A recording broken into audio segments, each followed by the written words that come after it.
kurşa belime, kardeş beni sal yola.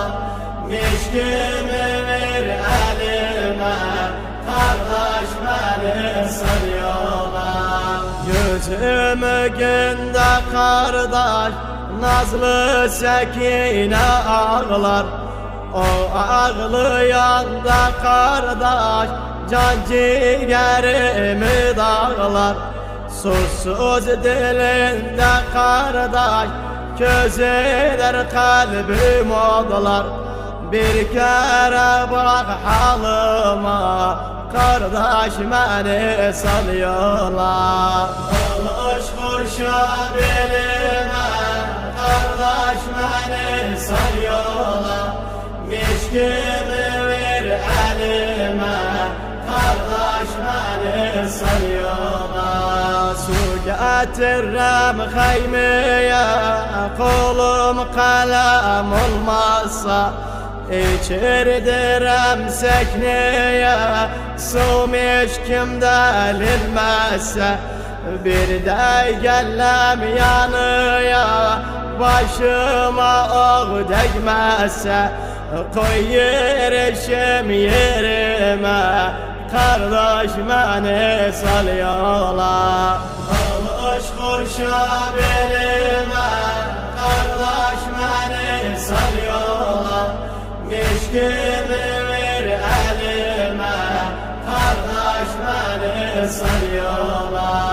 Bestir bana bu dünya, bu canımdan duymuşam.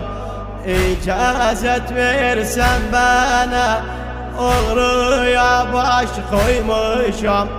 Bir şey gelmez yadıma, ayağına düşmüşem. Ölüm gelir dilime, kardeş beni sal yola. Alış kurşa belime, kardeş beni sal yola. Mişkimi ver elime, kardeş beni sal yola. Vermezlerse o demde, kendimi cişe vururum. Kafirleri karşımda cevlan edip öldürürüm. Gidip mişkim elimde, Fırat'tan su doldururum. Aman vermem zalıma, kardeş beni sal yola. Alış kurşa belime, kardeş beni sal yola.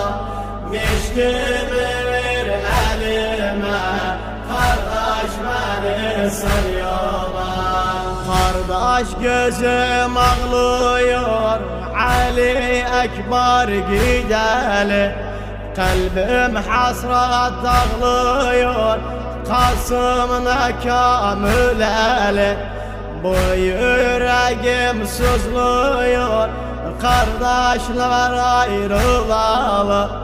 Dikkatli bak gözüme, kardeş beni sal yola.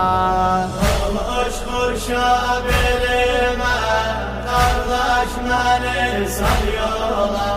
Mişkimi ver elime, kardeş beni sal yola.